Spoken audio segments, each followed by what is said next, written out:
Hear that word that comes to us from Isaiah chapter 9 to begin with. The people who walked in darkness have seen a great light.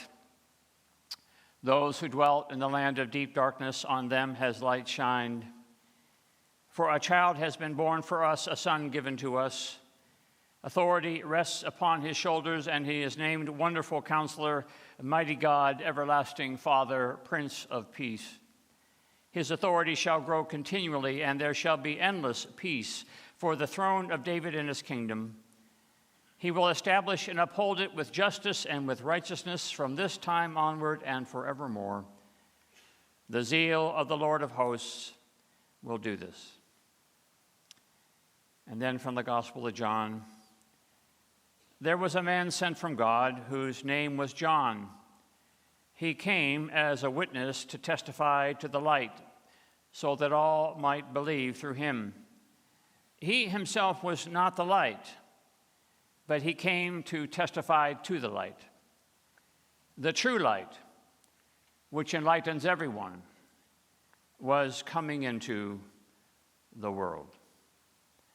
This is the word of the Lord. Let us pray. By your grace and through your mercy, we pray, O Lord, that this word to come will point to the light that shines in the darkness. For we pray this in the name of Jesus. Amen. The people who walked in darkness have seen a great light. Our Jewish friends this Friday just finished their Festival of Lights, otherwise known as Hanukkah, to remember a dark time for the people of God when invading Greek forces descended upon Jerusalem and desecrated the temple. And a small band of freedom fighters, later called the Maccabees, fought and captured back the temple, and in rededicating it to God, lit the candelabra to remind God's people of God's presence. But they only had enough consecrated oil for the candles to glow for one day. And of course, the miracle came when the consecrated oil allowed for the light of God to show for more than one day, 2 days, 3 days, 4 days, 5 days, 6 days, 7 days, 8 days. 8 days, the light shone in the darkness. The miracle of light. But Hanukkah, as well as the experience of life, teaches us that to experience the miracle of light, there must first be darkness. Before contemplating the candles, there must first be the darkness of desecration. It's one of the great truths of the universe, and the truth is that for there to be light, there must be first darkness. It's hard to be struck by the light when there's already plenty of light. Take a flashlight into a fully lit room, turn it on, you see nothing. Take a flashlight into a dark room, and that's all you can see. The people who walked in darkness have seen a great light. But to have light, there must first be darkness. That's how the whole story of creation begins, right? When the Spirit of God hovers over the deep, the void, the emptiness, the darkness. And then out of nowhere or out of everywhere comes the voice, "Let there be light." And there was light. Can you imagine what that must have been like when the light first came into the world? Such a miracle. But before the miracle of light, there's darkness. But we don't like darkness, do we? We only like darkness if we can count on there being some light. We don't mind dark movie theaters as long as we know that soon the screen will be filled with light. We don't mind the dark before the dawn as long as we can count on the dawn. We don't mind the deep, dark December nights because it allows us to see the flashing, twinkling Christmas lights through our neighborhoods. But just the darkness? No, thank you. I can remember back to a time when I was a little boy and I laid in bed at night and was unable to fall asleep.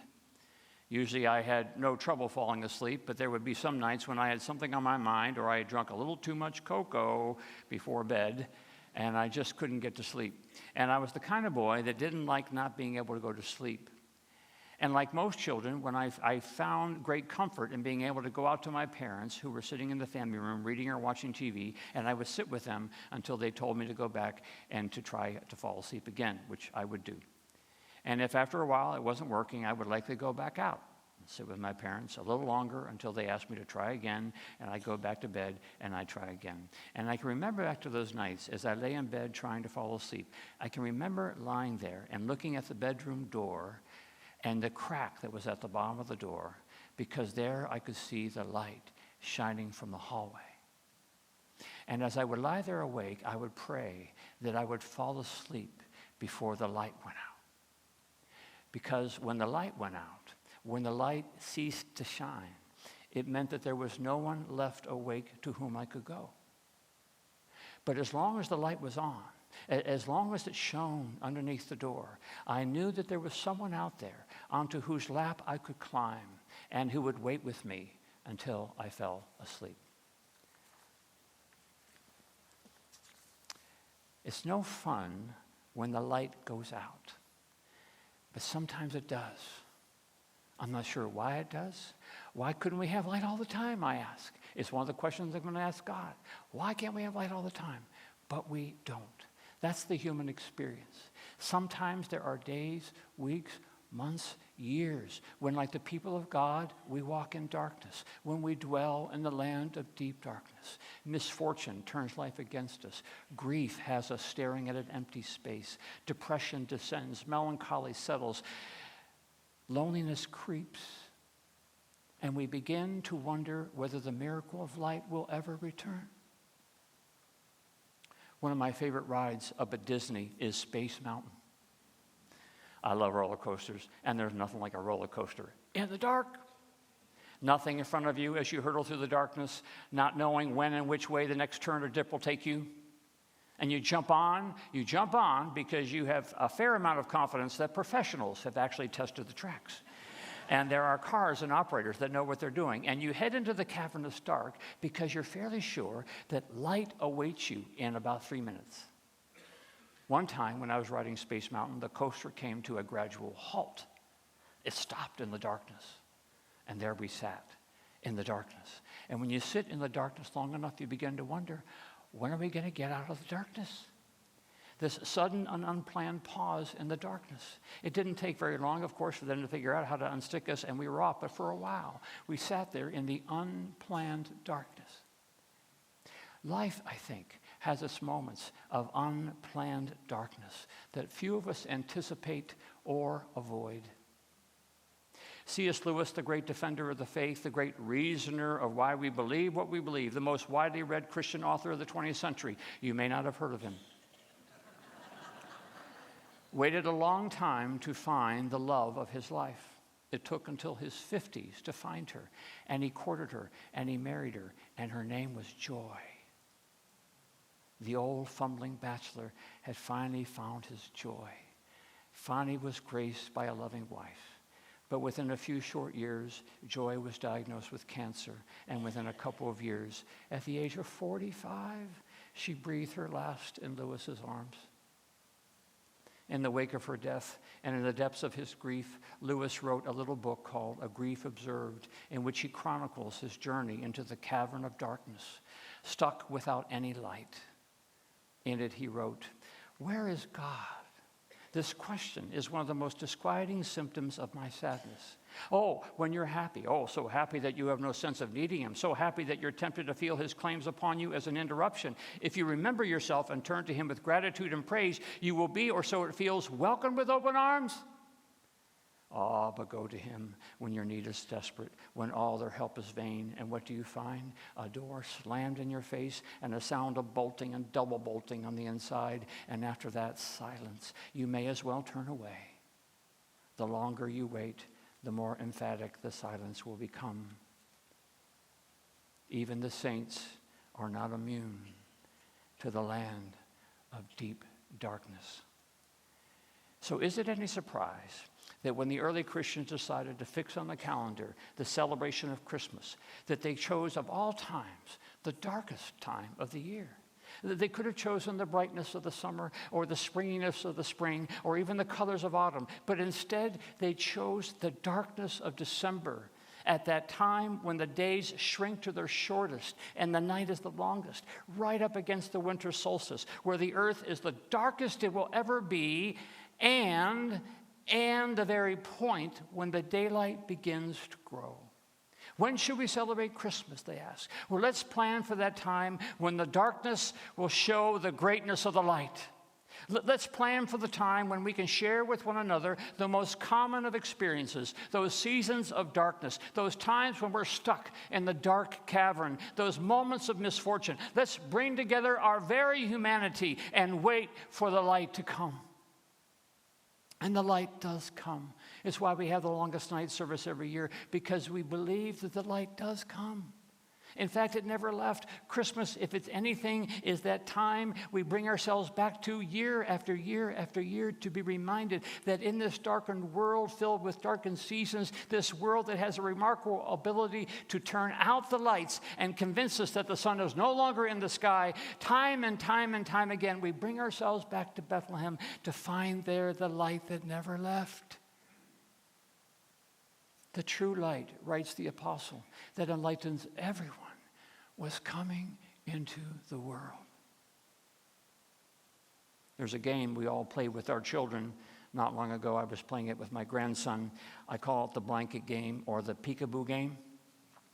And the blanket game is when a toddler grabs a blanket, covers himself with it, and the adult makes like he can't see him, right? You know, where's Jacob, we ask. And we keep asking, where's Jacob, where's Jacob? And Jacob stays under his blanket until finally he jumps up, throws the blanket off, and the adult says, oh, there he is, there he is.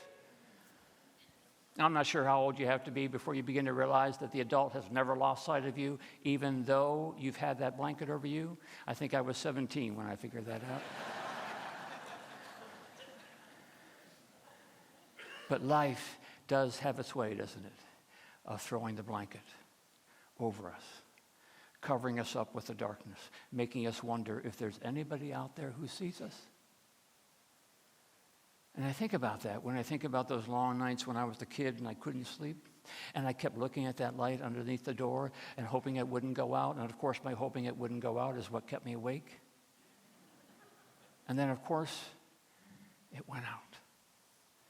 And then, of course, I felt the sadness that there was no one out there to go to. But of course there was. The love was still there. My parents were no farther from me, even though I couldn't see the light. Their love for me was just as strong, just in another room. And the truth is that their laps were no less available to me than they had been minutes before. All I needed was to make my way down the hall and knock on the door. The light was always there. Centuries ago, for unknown reasons, secret tunnels had been dug under the city of Cologne, Germany. Time, as it often does, erased the memory of those tunnels from most Colonians. But during the rise of the Third Reich, when Jews were attempting to find anywhere they could to flee or hide, 9 Jews found their way into one of the tunnels and hid from their pursuers. As the story goes, they all survived and escaped. And behind them were left these words that one of them had scrawled on the catacomb wall. I believe in the sun, even when it is not shining. And I believe in love, even when no one is there. And I believe in God, even when God is silent. The light shines in the darkness, and the darkness has not overcome it, writes John as he begins his gospel. He begins the story of Jesus by saying, the light shines in the darkness, and the darkness has not overcome it, which may explain that when he finishes his big, long story about Jesus in chapter 21, he takes us to a very, very dark night on the shore of the Sea of Galilee. The disciples are floundering. The shadow of Jesus' death looms large upon them. Their doubts are high as to what the future holds. But then John tells us that just when the night was the darkest, the first faint lights of dawn could be seen on the horizon, and the disciples on their boat at the end of a fruitless night of fishing notice on the shore a faint, faint light. and they can't quite make it out for what it is. But the closer they get to it, they see that it's a fire. It's a little charcoal fire on the beach. And next to it, a man fanning the flame. And the closer they look, the clearer they see that the faint light, the flickering flames, is revealing a face. It's the face. It's the face of Jesus. The light of the world. The light that overcomes the darkness. The light that broke forth at the beginning of all creation. Here, standing before them, was the good news that God had chosen to keep the light on. And that no matter what darkness might descend, no matter what blankets might cover us, the good news is that God will never let the light go out. The crack at the bottom of the door will never go dark. For the true light that enlightens everyone is coming into the world.